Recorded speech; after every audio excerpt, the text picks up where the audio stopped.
പശ്ചിമേഷ്യയിൽ വീണ്ടും യുദ്ധഭീതി പടർത്തിക്കൊണ്ട് അമേരിക്കയും ഇറാനും തമ്മിലുള്ള ശീതയുദ്ധം മൂർച്ഛിക്കുകയാണ്. നയതന്ത്ര ചർച്ചകൾ ഒരു വശത്ത് നടക്കുമ്പോഴും ഇറാൻ തങ്ങളുടെ സൈനിക ആണവശേഷി രഹസ്യമായി വർദ്ധിപ്പിക്കുന്നു എന്ന റിപ്പോർട്ടുകൾ സ്ഥിതിഗതികൾ സങ്കീർണമാക്കുകയാണ്.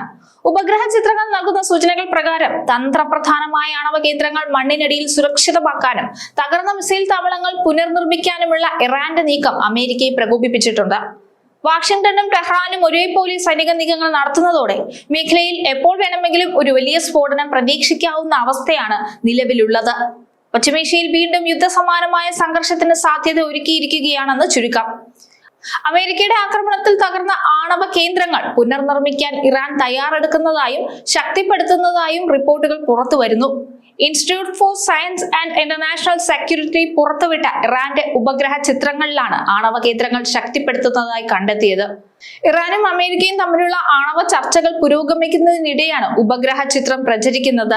ഇറാൻ അമേരിക്ക പോര് മുറുകുന്നതിന് തെളിവാണ് ഇറാന്റെ ഈ നീക്കമെന്ന് അന്തർദേശീയ മാധ്യമങ്ങൾ ഉൾപ്പെടെ റിപ്പോർട്ട് ചെയ്യുന്നുണ്ട്.